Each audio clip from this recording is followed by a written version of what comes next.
Hello friends, అందరికీ స్వాగతం. ఈరోజు మన వంటగదిలో రెడీ అవుతున్నది స్పెషల్ ఆలూ పకోడీ. మీ అందరికీ తేలికగా ఇంట్లోనే ఫ్రెష్గా ఈ పకోడీ రుచిని ఎలా తెచ్చుకోవాలో నేర్చుకుందాం. అచ్చం బజార్లో వచ్చినట్టు టేస్ట్ ఉండాలంటే ఈ సింపుల్ అండ్ ట్రిక్స్తో పాటించండి. అబ్బా, రుచి అంతా మీ చేతుల్లో. ఇంకా మొదలు పెట్టేద్దామా? మొదలు పెట్టే ముందు మీరు మన ఛానల్ని ఫస్ట్ టైం చూస్తున్నట్లయితే ప్లీజ్ సబ్స్క్రైబ్ చేసుకొని సపోర్ట్ చేయండి. ముందుగా 3 బంగాళదుంపల్ని తొక్క తీసేసి ఒక బౌల్లో తీసుకుంటున్నాను. వీటిని ఇలా సన్నగా పొడవుగా కట్ చేసుకోవాలి. ఒకవేళ మీ దగ్గర కట్టర్ ఉన్నట్లయితే ఇలా కట్టర్తో కూడా ఈ విధంగా గ్రేట్ చేసుకొని తీసుకోవచ్చు. ఇప్పుడు వీటిని ఇలా వాటర్లో వేసుకొని వీటిని 2-3 సార్లు శుభ్రంగా వాష్ చేసుకొని తీసుకోవాలి. ఇప్పుడు ఈ గ్రేట్ చేసుకున్న ఈ బంగాళదుంపల్ని ఈ వాటర్ అంతా పిండేసి మరొక బౌల్లో తీసుకోవాలి. ఇందులో రుచికి సరిపడినంత ఉప్పు, తగినంత కారం, 2 టేబుల్ స్పూన్ల కార్న్ఫ్లోర్ ప్లేస్లో మీరు శనగపిండినైనా తీసుకోవచ్చండి.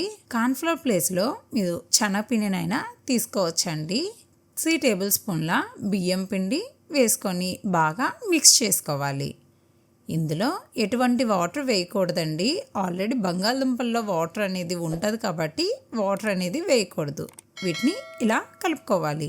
ఒకవేళ కారం చాలకపోతే వేసుకోండి. మళ్ళీ ఒకసారి కలుపుకోవాలి. ఇప్పుడు స్టవ్ మీద కళాయిలో డీప్ ఫ్రైకి సరిపడా ఆయిల్ని తీసుకోవాలి. ఈ ఆయిల్ అనేది మరీ వేడిగా ఉండకూడదు. మీడియం హీట్లో ఉన్నప్పుడు ముందుగా కలిపి పెట్టుకున్న దీన్ని తీసుకొని పకోడీలాగా వేసుకోవాలి. స్టవ్ అనేది లో ఫ్లేమ్లో పెట్టుకుంటూ ఒక 3 to 4 మినిట్స్ పాటు వేపుకోవాలి. వీటిని 2 వైపులా కూడా మంచి గోల్డెన్ బ్రౌన్ కలర్ వచ్చే వరకు కూడా వేపుకోవాలి. చూడండి, ఈ విధంగా వేగిపోయాక వీటిని ఒక ప్లేట్లోకి తీసుకోవాలి. అలాగే మిగిలినవన్నీ కూడా ఇలా పకోడీలాగా వేసుకోవాలి. అంతేనండి, ఆలూ పకోడీ రెడీ అయిపోయింది. దీన్ని టమాటా కెచప్తో తిన్నట్లయితే అబ్బా, మంచి టేస్ట్ ఉంటుంది. ఇంట్లో ఇలా తక్కువ ఐటమ్స్తో ఉన్నప్పుడు ఇలా సింపుల్గా చేసుకోండి, చాలా బాగుంటుంది. ఈ రెసిపీ నచ్చినట్లయితే ప్లీజ్ సబ్స్క్రైబ్ చేసుకొని సపోర్ట్ చేయండి. Thanks for watching.